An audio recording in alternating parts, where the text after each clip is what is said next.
Hello, and welcome to Digital Marketing for FP. This is your host, Jacob Wagner. And on today's show, I have Dennis Yu from Blitz Metrics. Dennis is a part of the digital marketer family along with ourselves. And I'm really excited to share with you everything that he has to say today. So, Dennis, how are you doing? How's your day going? Jacob, yeah, good to see you again. Yeah, you too. It's been about a month since traffic and conversion. That was Yeah, a great conference. Man, I yeah. learned a lot.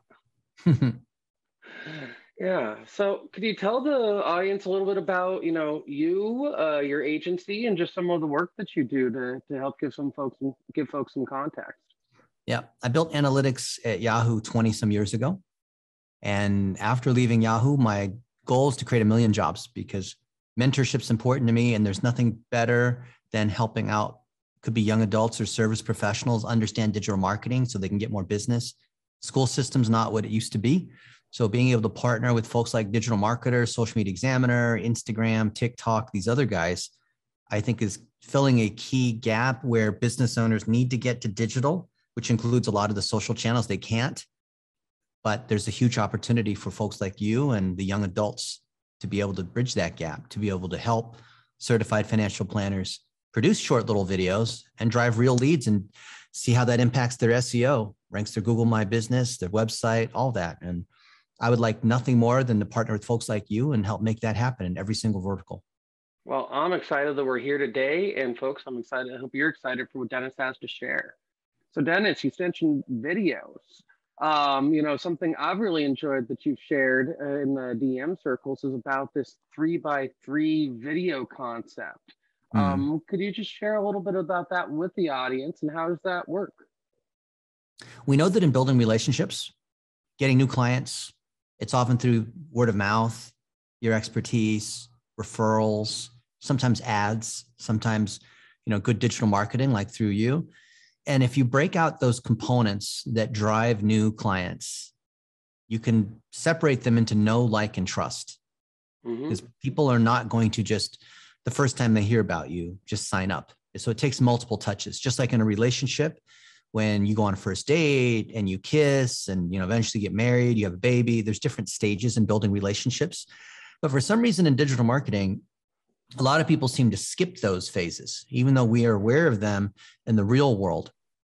So if we think about what those lightweight touches are, the 3 buckets are awareness, consideration, and conversion, which when you look at LinkedIn, they say it's those same 3 buckets. You go to Facebook, they say it's those same buckets. You go to TikTok or Snapchat or any other channel, go to Twitter, they'll say it's those same 3 levels of building relationships. And it's not a coincidence. Mm-hmm. So if we know that those are the 3 components, the 3 stages of a relationship, then can we make 1-minute videos or even 15-second videos that honor each of those 3 stages? So that first stage, that getting to know you awareness stage, top of the funnel, is telling a story so people understand your values or who you're with or your favorite coffee shop or something that is a lightweight touch like you'd make in small talk. The middle of the funnel, once they get to know who you are, is sharing expertise, talking about what do you need to do for retirement? What about taxes because of the Biden administration? What do you think about inflation? Where should you put your money? You're sharing expertise without selling. You're just demonstrating and qualifying that you are someone who is good to talk to, someone who's trustworthy, someone who has a certification, someone who has been in business for a while, just like a doctor or a pilot or whatnot. You have a certification, so people trust you. That's the middle of the funnel, sharing expertise. That's the meat of the hamburger between the 2 buns, if you will. And then the bottom is selling. And if you've done these 3 phases and people have gotten to know you at the top level, a bunch of 1-minute videos there, bunch of 1-minute videos sharing your expertise, then the bottom comes naturally. It's, I'd love to book a time with you. Click on the link below. Let's have a 15-minute, no obligation call to talk about your situation, right? Or, hey, I created a lead magnet and I'd love to send you the 10 ways to pay less taxes in 2022.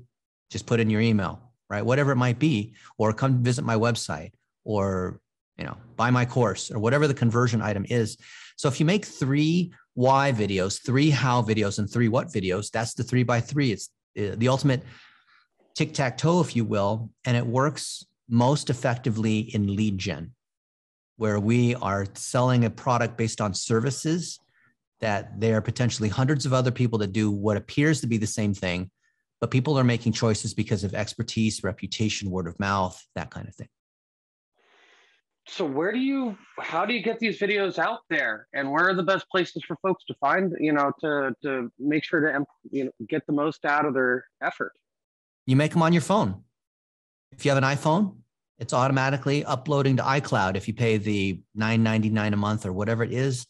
And when they all get uploaded to your phone, then you or a virtual assistant that you hire for $600 a month full time will then take that video that you've made and post it to Facebook, Instagram, TikTok, Snapchat, LinkedIn, whatever, Quora. You can put your blog, your Google My Business. So that one video that you make, just because you're walking into your favorite restaurant saying, I really like the veal parmesan at Maggiano's. Or don't use Maggiano's, they're a chain, but whatever the local, just to show that you are well-known in Portland. Like I love to go to Voodoo Donut in Portland, right? I hang out in Pioneer Square and walk to the food carts at 9th and Alder, right? I'm showing that I'm a part of the neighborhood. I'm showing that I know Portland well. And that has nothing to do with being a financial planner or a retirement investment advisor or whatnot. It's nothing to do with, having a Series 8 certification or whatnot, but it does build relationships. Mm-hmm. So when you post those little snippets, when you're VA or you or whatever, take that video and post it to 6, 7, 8 other places all at the same time. Now you're able to cover all social media. Yeah. The purists will say, oh, you can't do that. You have to create something separate for Instagram, separate for TikTok, separate for Snapchat, separate for Facebook. Well, yeah, people that specialize in doing social media and that's all they do, fine. But if you're a business owner, you don't have time for all that. And this works. It's an 80-20, right? It's not perfect, but you get 80% of the effort or 80% of the value for 20% of the effort. So this sounds really complicated, or at least like it might be.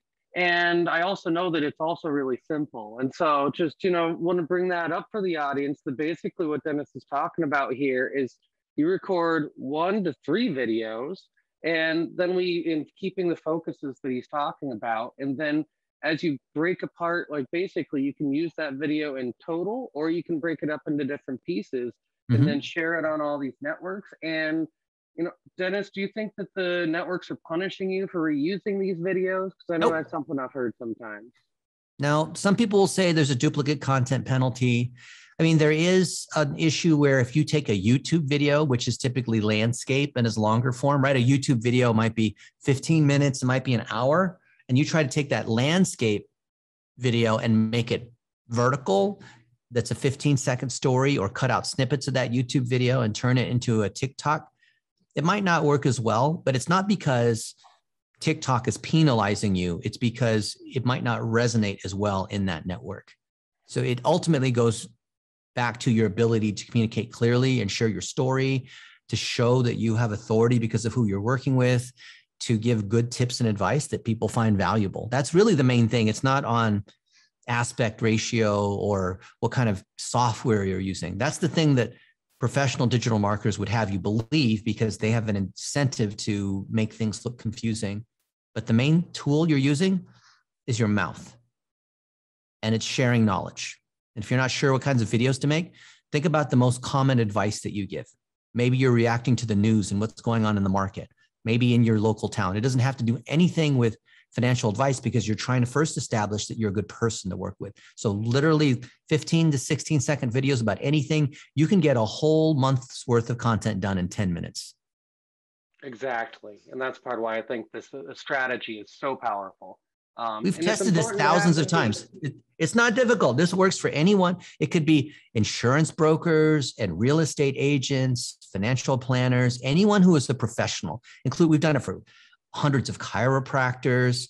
Chiropractors are some of the worst when it comes to trying to make videos, or maybe personal injury attorneys are the worst, but you don't have to be a movie star. You're not trying to be Tom Cruise. You're not trying to be a TV spokesperson. The key thing is you have to make video. You can't outsource that. You can't hire someone who has a $60,000 camera to be able to make videos for you. You and your cell phone is what performs the best. If you miss on all the other stuff we're talking about. The one thing to remember is I'll be happy if you literally just make one 15-second video. If you need to pause the podcast or the video to stop and do that and make a 15-second video about saying, you know, I'm from Portland, Oregon, and my favorite thing to do is ride the light rail into Pioneer Square and hang out with all the cool people and festivals they have going on the weekends, right? Mm-hmm.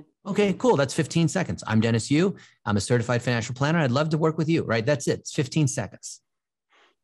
And do you need fancy equipment, you know, or if someone was going to be investing in fancy equipment, what's the one thing? Nothing? That just gets in the way. We've done tests.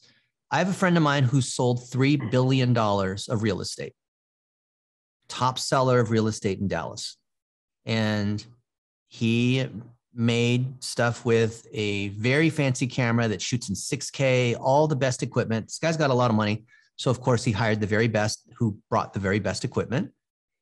And simply videos off of my iPhone, me holding it with my hand, no gimbal, no tripod, no fancy stuff, outperforms his stuff. And we've done this test many, many times because the stuff that is too professional looking, it looks like a commercial, right? You can tell, Jacob, when you're scrolling and you see something that looks like a commercial, right? When it looks too good, you're going to go right past it, aren't you? Are you going to even stop and see, or are you going to go right past it if it looks like a commercial? Well, less than a second to figure that out. It's pretty much instantaneous. Yeah. So you need to make stuff that does not look like a commercial. But that being said, because stuff on iPhones work better than professional cameras, which is weird because I have professional equipment and I kind of want to use it. There's one thing you do need to do that most people miss, and that is you need good sound. So you still need an external microphone. I recommend the Rode Wireless Go 2, which allows you to interview other people. It's got 2 transmitters and 1 receiver. You just clip it on. It's the world's smallest, simplest wireless mic. It's $300 at Best Buy or Amazon. If you do that, any crappy cell phone will work. Yeah. That's it. And I use a Shure mic, but same deal, just a Bluetooth connection. And it is the one, and people are a lot less tolerant of bad sound than they are of bad video. It starts to make us go crazy. And so if you're going to focus on one thing, improve your sound. The number one factor in video that sucks is bad sound. Ask any professional video person, they will tell you the sound. You could have an old iPhone 6, but with good sound, that's great. And good sound, by the way, doesn't mean a fancy microphone. You can do it with a $10 microphone. The number one factor in sound is how many inches away it is from your lips. If it's within 12 inches, it's normally pretty good. So cheap $10 microphone within 12 inches of your mouth, old phone. You don't even need lighting. You don't need a tripod like that. You just need some kind of microphone within 12 inches of your mouth. And if it's outside and it's noisy and it's in traffic, then get one that clips right here under your chin. That way it's still close to your mouth. And those things are cheap too. I mean, to do the Bluetooth setup, it's a bit of an investment, but a good lavalier mic in and of itself, you can get a couple off of Amazon for $20. I mean, it's a very easy investment. Yeah, the wireless mics cost more. So the lavalier ones that are wired, where there's a wire that attaches to your phone, you can get ones for $10, $20. But you have to spend about $200 to get a wireless one. Anything less than that, and it's going to break up and be fuzzy, and the connection won't be very good. So if you really want to spend the money, you could do a Sennheiser AVX, and that's going to run you $750 per set, plus all the other pieces. But if you don't want to mess around with all that, just get the Rode Wireless Go 2. That's the best one. A lot of my friends have bought it. Even professional videographers, they've switched from $2,000 microphones to this one that's only $200 or $300. I like it. And use it all the time. It's worth it. Now, Dennis, I'm using my earbuds. That actually, I think they sound pretty great. There's, I'm using Samsung earbuds. I think Apple as well. There's like 5 different sound cancellation things in this and all sorts of stuff. There's a lot of technology, and it's right next to you. So it usually sounds really good as well. Your earbuds are great. Yeah. Yeah. Airpods, they sound surprisingly good. And you might already have them. I mean, it's amazing exactly how amazing a tool a cell phone can be. It's $1 million or $2 million worth of tech that's really in our pockets right now. And I even had a friend who made an entire movie walking across the country using cell phone to record the footage, and it looks great. Looks better when we got some newer phones too. But it took them a couple of years. But it looks great. Yep. So my next question for you, Dennis, is, I know sometimes folks, you're in Facebook and you see that boost button thing. And, Mm-hmm. now folks have this video or have these, 3 or 9 Mm-hmm. videos that we're talking about. Mm-hmm. How would you recommend, rather than just clicking on the button, at least, these days, what do you think is the best approach? It's still the best approach for the last 12 years, which is hit the boost button, spend $1 a day for 7 days. Facebook has been taking away targeting options, as you've seen in the last few years. Absolutely. We used to be able to target all the way down to people's names and the most obscure interests that would show up. And because of GDPR, because of protected categories related to jobs and employment and housing and things like that, which extends into financial services as well. Now, the only targeting that you can do if you're a local business is just geo-targeting, because the rest of the targeting is done by the system itself. So if you want to generate leads, then just say, set up your digital plumbing, which is all your tracking, so that Facebook or Google or whatever can do the sub-optimizing for you. Yeah. And then say, I need leads. What's that? Have your pixel in place. Yeah. That's important. And then. So then if you have that tracking in place and you optimize to that lead or that conversion event, then you literally just boost for $1 a day, or you can boost for $5 a day, and you don't need to do all the crazy targeting. 5 years ago, you needed to do that kind of targeting. Now the system's so smart. If you make the video and you then boost it for $1 a day, or sometimes $5 a day if you're driving for a conversion, the system will do everything else from there. It's incredible. You do have to have your events set up properly, and it's good to have someone who's making sure that the analytics are going back into the system right. That is really important. But it's all digital plumbing. Yeah. Right, you spend money without the accountability, you're just wasting it. Mm-hmm. And also, you can't trust any of the graphs that you're looking at as well. And reliable data is something that we all need. Yep. Yeah. And one of the other things that I think really is one of the other things that's really important to the life cycle of a financial planner's marketing, really we're talking about the stages of intimacy. And, when we're getting all the way to the end there and, really I'm leading up to your thank you machine idea, the listeners of the show have, clients that love them, and hopefully you're, working with them for 30 years. Yeah. And possibly even transcending as someone retires and stuff like that. It's one of the most sacred roles we can have in our lives. Yeah. And, how do you show that gratitude, and how do you recommend that way of gratitude might also help, bring in referrals? You guys already know that referrals are the best form of marketing, right? Word of mouth ROI is incredible. So if you do this right, what I'm about to show you, you'll never need to do marketing again. And that's this. Your customers are talking about you regardless of whether you're doing any marketing or not. So you might as well harness that. So my favorite thing to do, which Jacob alluded to, it's called the thank you machine, is I will send them a pair of socks with their face on them. And I get them at videosocks.com. It's $25. And you can have their pet's face or their face, grab their LinkedIn profile picture or whatever it is. And then it comes with a handwritten note. So I could say, hey, Sally, so awesome to be able to serve your family, and so glad that you've been a client for the last 4 or 5 years. Just wanted to tell you I was thinking about you, Jacob Wagner, certified financial planner. And when they get that in the mail with a handwritten note, they remember that, they tell everybody about it, they show it, they post on social media. And there's a lot of different things that you can do that are like that give that surprise thing that they get. Typically in the mail, what do you get? Like junk mail or random solicitations. But imagine that you get something. Let's say that, you and I, Jacob, we're hanging out in San Diego, having some dinner or something like that. And you mentioned that you want to have me on your podcast, right? Or whatever. We're talking about some topic. And then the next day, let's say you're home in Portland and you get from Amazon a box of mints. And you're like, where is this box of mints coming from? You open it, there's a gift note, and it said, hey, Jacob, I meant, in all caps, to tell you how awesome it was to see you in San Diego and hanging out. How are you going to feel? Yeah, put a smile on my face with having the idea of it happening. It felt really warm and fuzzy. And How often do you get something like this per year, let's say? Probably less than once a year, although there's sometimes I've tried to do it for other people, Yeah. like make sure to put in that little bit of extra TLC, but I could Yeah. also do it more. Yeah. So people almost never get it. So it's a standout marketing channel. I'm surprised most professionals aren't doing it, maybe because they're too busy or they're not aware or they think it's too difficult. How much money do you think it costs for me to send you a 1 pound package of mints from Amazon that includes a gift note, including shipping and all in? $10. It's $10. And how long does it take me to do that purchase?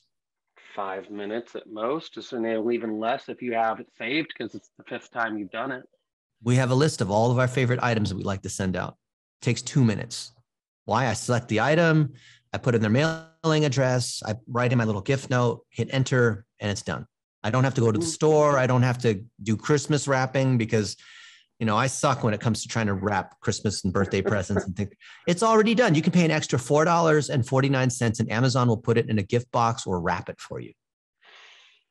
And, one of the things I'm hearing you say here is, as well, is like, we don't need an occasion. One of the good occasions we all think about is, birthdays. Birthdays are good, and I think it's probably good to think about doing something like this for your clients' birthdays because it definitely will, touch their hearts. There's too much competition during birthdays and Christmases.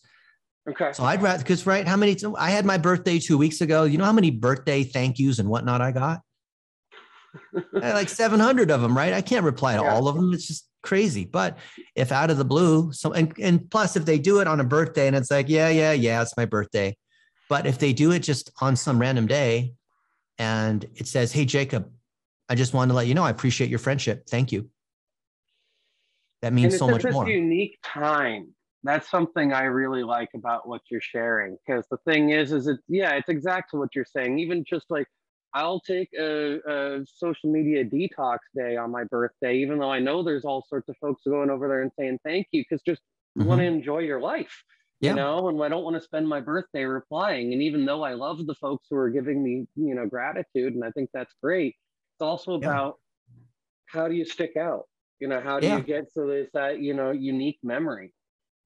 By the way, the idea of thank you isn't necessarily physical gifts. I know in this commercialized thing with Christmas and Halloween and all that, people always think like love needs to be a physical gift. Like somehow the diamond industry was able to get people to think that if you love that woman, you need to spend 2 months of your salary on a ring or whatever.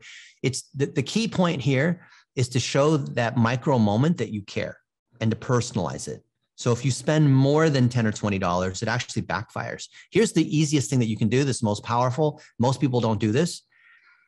Next time a client texts you or prospect texts you, instead of replying back with words, as most people do on their phones with thumbs, reply back with video. Do a selfie video and say, hey, Jacob, I want to let you know I'm here in Cancun and the water's warm and I was just thinking about you. Thank you, my friend. Like that's it. Yeah. And it can be for existing clients, especially, but often if I'm in a cool place, like I'm at the top of the Eiffel Tower, or, last week I was in New York eating some ridiculous food and then going to Central Park. I made a couple little 15-second videos, greetings to folks who were in my list of friends and list of clients, and literally just took me 5 minutes, right? Just to make it, sometimes my greetings, just 5 seconds saying, hey, Caleb, love you, man. Hope you're doing well in Denver. Just thinking of you. That's it. Just like that. And just rattling off a whole bunch of them. When was the last time someone sent you a text out of the blue, Jacob, that had a video greeting? It's been a while. Been a while. No greetings. And actually, no greetings. Any videos or something. It was probably some, social media moment that just got texted to me directly or something of the like. I'm watching something. It's not, hi, good to see you. I love you and I appreciate you. It doesn't even have to be that long. It's literally just a couple seconds. Hey, Jacob, I was thinking about you. Hope you're well. Right? Hey, I'm in Central Park. Thinking about you, man. Hope you're having a good day. That's it. Right? Yeah. Yeah. And if you're a financial planner, think about your competition, the other financial planners. How many of them are doing anything like this? This seems like a social media influencer sort of tactic. It works super well because you're building relationships as you already know how to do. It's not a social media thing. It's not an Instagram, TikTok thing. You're not singing and dancing. It's like leaving a voicemail but you're just doing it in a 5-second video. That's it. Mm-hmm. And And none of this is also involving like, hey, do you want that hot prospect meeting? You know, no, we're not getting there. That's at the bottom of the funnel that Dennis is talking about here. You know, this is, hey, I'm thinking of you. Like, here's a nice little sweet text. Like, if we're thinking back to romance, you know, this is when you just like the sweet nothings to each other that are going back and forth. And it's just little things, and it's the moment yeah. that means the most. Well, the best way to think about it is an hourglass, right? Most people think that when you're trying to drive sales down a funnel, it's this triangle that ends at a point in the bottom, right? And something like a sieve, right? The bottom is this narrow thing, and they think that's the bottom of the funnel. It's not the bottom of the funnel. That point where it intersects is actually the pinch point in the hourglass. It's in the middle. So if you think about once someone becomes a customer and then it widens out in an hourglass, that's when you're creating content for your existing customers. You're featuring your existing customers. You're putting them on podcasts. You're honoring them. You're interviewing them. You're not trying to ask for testimonials because that's obviously a slanted kind of thing, but it ends up being a testimonial, but more powerful. You take the content that they've created and you turn that into your marketing. So you never have to do marketing again because your customers do it for you. So, you know, when I send out these socks, I've probably sent out 2,000, 3,000 sock orders because when someone buys one of our programs, we'll send them a pair of socks, which is not something we tell them we're going to do. So that way it's a nice surprise. And guess what happens when they do that? They share it and that generates more sales for us. So our highest ROI marketing channels is when we interview customers or say thank you to customers, because then it's featuring them and it's not talking about us. Because think about the marketing that all the other financial planners are putting out there. It looks all the same. It carries no trust. It doesn't have them on video. It might as well be like these crappy real estate agent business cards, you know, the stuff that people just hand out, right? Mm-hmm. Imagine though it was someone in your town making a video is with someone that you know or at a restaurant that you know, and they're like, oh, you see them at that Italian restaurant, like, I've eaten there before too. I just drove by there yesterday. So it builds that sort of connection. And what you're trying to do is build that kind of connection. So then when it is time where they're searching about, they have a question about their IRA or stock markets or taxes or whatever, they're going to contact you because they feel more familiar. And people make decisions on who they hire based on familiarity, not based on who got the highest rating in GPA or something like that. Absolutely. I've had the opportunity to see a few people select their financial planner, and it's this magical moment where something clicks in their heart more than their head. And, you know, and it's an emotional decision. Yeah. It's deciding who you're going to trust, and, you know, the what's and the mechanics. Like, you guys are probably all good professionals, but you know, if you're a fee only certified financial planner, you know, especially if you love life planning, like that's a bunch of great basis to, you know, be attracting the right kind of clients. Yep. And then, but that one person's going to select you because you're you, and you sharing yourself on social media is, and in these, you know, and in all the different ways, using these digital channels is really something I'm hearing from Dennis, that we don't want to be limited to just sticking this into Facebook or doing, you know, DMs on Instagram. There's all sorts of ways we can use this technology to create a better touch experience with our clients and prospects. Yeah. It's all different ways of being seen. You choose the thing that you like. If you like Instagram and that's working for you, great. You know, if you talk longer and you want to do it in a course podcast thing, use YouTube or whatever, great. But whatever it is, the most successful financial planners are the ones that are getting out there in video. So look at Caleb Williams, who's a financial planner out of Denver. The guy is absolutely killing it, even though he does have stuff about, you know, what to do for retirement or how not to pay inheritance taxes and what is a living will, or, you know, all the different things. He's got stuff on that. But more importantly, he's interviewing other people. He's got some really cool clients. So most of his clients are super high net worth, and he's hanging out with them and honoring them. And he put together a podcast. I told him, you need to just do a podcast. So we started a podcast, and that's what's generating more clients for him. So literally you don't have to have all the fancy equipment. Literally you just say that you have a podcast and just interview people on Zoom for 15 minutes, friends of yours. And that will give you visibility. That carries way more authority than cold calling or buying lists of people to email or things like that. Yeah. And if you can find a couple separate pieces in there that could be separate videos, that's going to be great, relating back to what Dennis was talking about at the beginning. And then Got to upload it to LinkedIn. For our group of people, this is an untapped resource. LinkedIn Oh is yeah. really trying to take over some of that Facebook energy for B2B, for the professional world. And so they Mm-hmm. want to start having your events over there. They want to help you promote your video. And also, since it's new, same as like Facebook Reels or something like that, they Mm-hmm. give you a little bit extra push as you're doing it too. And that's pretty cool. Yep. They Yeah. do. Yeah. LinkedIn is great for professional advice. It is the only real business social network. Mm-hmm. If you look Yeah. at my LinkedIn, you'll see I get a ton of engagement. I've got 30,000 followers. You know, my content works well. So look at what's working on my content versus other people's content. And you'll see it's just simple, lightweight stuff. I'm not trying to write a whole essay in a LinkedIn post, just literally a couple sentences, or I take a screenshot of a tweet that I made and just a simple thought. That's it. Like one thought, not trying to, you know, have something that takes more than 10 or 15 seconds to digest. So can you tell me a little bit about what you've mentioned this like dollar bill idea as well. And I Yeah. think this is something that the financial planners will just think is cool. But is this, Okay. basically you're like almost Hmm. paying your prospect? I mean, I guess it's like a Yeah. dollar or something like that. Tell us more about this. Do you remember in the mail getting dollar bills from like Arbitron saying, hey, fill out this survey, we'll give you $1. And they already just attached $1 to the thing. Have you gotten that before? Right. Maybe you have to be Uh, older. People who are older, like anyone older than 40, like I'm I'm 47. They're going to 42. I think I'm just really, right. Like I might have been in middle school when that was more oh, popular or something, yeah. Yeah. Anyone who's 50 will know what I'm talking about. I mean, they would send Hmm. stuff in the mail. And why would they do that? Because all the other stuff is junk mail.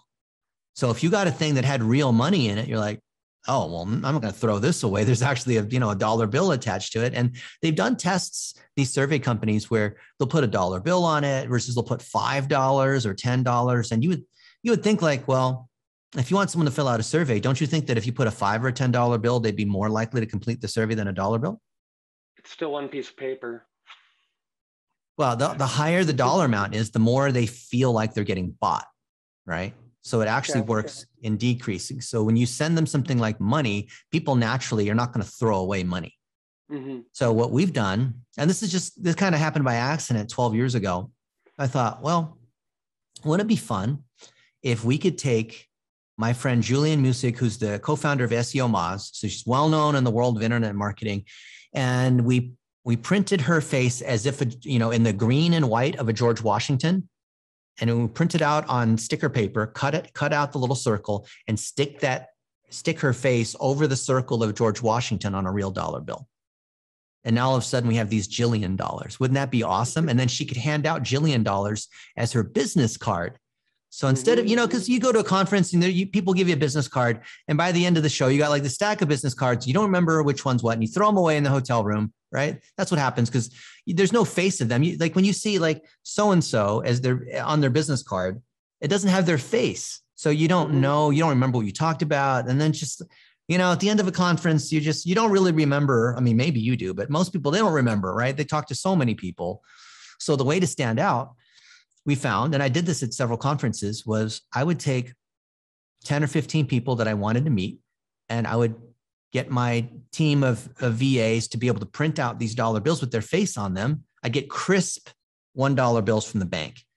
I tried it before with just like regular dollar bills from the bank, but they were, crumpled and dirty and just like, ugh. You want the ones that are like completely crisp, mint, never used before. And you hand out just 3 or 4 to each person that you have. Your cost of production is about $3 per bill. So it's $9 for each person. They hand them 3 bills with their face on it, but it's absolutely incredible because they see their face on it. And instead of it saying, "In God we trust," it'll say, "In Jacob Morgan we trust." And on the back, instead of the eyeball with the thing in the back, it'll just say your company name and then some kind of logo or the website. And people absolutely love it. We did it a few times. I think we did. Yeah. One time I was in San Diego and I did it. I think it was at Traffic and Conversion Summit or Social Media Examiner, one of those ones. And somebody tried to use their dollar bills at the Cheesecake Factory for like part of the tip to the waiter. And then the waiter like called it in to the FBI saying somebody's trying to create counterfeit money. It's this Dennis Yu guy making these dollar bills. And so then the restaurant called me saying, hey, why are you trying to circulate these fake dollar bills? And I said, okay, I called the Treasury on this, right? The US Department of Treasury. And they said it was totally okay because defacing currency is if you take currency and you draw on it or you rip it or you do some kind of permanent damage to it, that is illegal. That is a federal crime. However, our dollar bill, you take these dollar bills and you just peel off the sticker, it's back to a regular dollar bill again. It's fine. You just peel off the sticker, right? So it is not defacing it. So, you know, I checked with the government. It's totally okay. But every now and then, like the faces we put on these dollar bills blend in so well that people think the entire bill is fake. It's just the little circle part over the George Washington. What's that? It sounds like you turned up the sepia really high to make it so the tone matched or something. I guess this is a note for the graphic designer, but yeah. Yeah, we take their LinkedIn profile. We have a template that automatically matches the size and the color and also the font. So we put their name in the circle, you know, above and below. And on the back, you know, we have it in also the dollar bill font as well, their company name and logo and things like that. It looks like it's on the dollar bill, but you can tell from holding it that there's a sticker on it because it's thicker in the middle. Mm-hmm. And plus, if you hold it up to the light, you can clearly tell that it's a sticker, right? Yeah. But if you just look at it real quick, you can't tell. One of the other details I really like in what you're sharing, Dennis, is actually new money smells different. And so, like, I think that's one of the really great parts about this example is that there's nothing like the smell of money to just, you know, make you want to think you're a financial planner. And and subconsciously, that's what a great way to let clients know that you care about their money with a crisp $1 bill. If you had some like crumpled up one where the edge was torn off and you gave that to a client, people would think this guy doesn't know how to manage money. Mm-hmm. But with something nice and crisp and you're showing the presentation and you're showing that it's an individualized thing, you know, that this is really that you thought and you actually put in some time to prepare this gift for them and they get to use it. You know, so whatever that turns into. But in the realm of phonology, that's definitely adding into the favor bank right there. Yeah.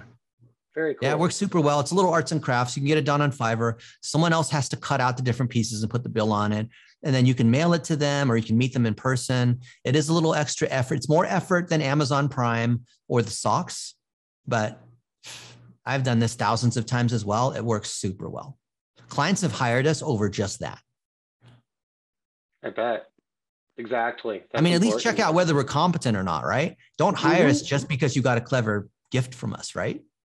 No, do your due diligence. And everyone who's interviewing a financial planner, one, you want to make sure they're fiduciary. You want to ask how they're getting paid. And, you know, even asking, you know, how big their firm is and looking them up on the, you know, in advisor search with the SEC so that way you can just verify that there's nothing on their background. All that stuff has to be updated constantly. And, you know, it's there for us to be able to use. So, you know, make sure that, and encourage your clients to do and your prospects to do that background check and that footwork. It just continues to reinforce that authority. Yep. Yeah. So, Dennis, I want to thank you for being on the show today. This has been a wonderful conversation. Is there anything else that you would like to share with the audience? I just have one thing. I want to see you make a 15-second video. I don't want to see excuses on why you can't do one right now or how tomorrow you're going to do it because your hair is better or the lighting's not good or you're busy right now. It'll take you 15 seconds to make excuses about why you can't make a 15-second video. And the difference between you succeeding in digital marketing and not is your ability to communicate in short video sound bites. Same thing if you're interviewed on TV. You've got to be able to provide that sound bite in 15 seconds. I was on CNN the first time a few years ago and I flubbed it. National TV in front of 3.5 million people because I talked too long. I couldn't get to the point in 15 seconds. So I've learned to get to the point in 15 seconds. And your ability to do selfie style videos or have someone else interview you on video and you talk to the camera is going to be so key in this digital new world, whatever pandemic thing that's going on. It's even more important to be able to communicate digitally through your phone. And I want to see you implement this. I've tried this several thousand times. I've been on tons of podcasts and I'm not here to make myself look good or sell products or services. I want to see you guys make short little videos because when you do, your business is going to grow. You're going to get more clients. It might not happen overnight, but this is the fastest, most effective marketing you can do. All the things that you could do.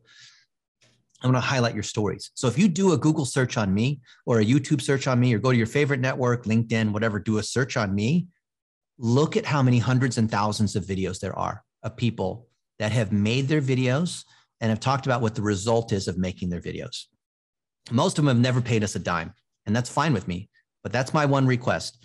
And you can connect with me if you want on LinkedIn or send me an email or whatever, but we spent all this time together. The most valuable thing that you could do to move your business forward, to leverage word of mouth and trust and the things that are working already for you, is to make that video and go ahead and post it on Facebook, post it on LinkedIn, post it on your website, post it on your Google My Business listing that probably has not had any posts in months, or maybe you've not even claimed your GMB profile, right?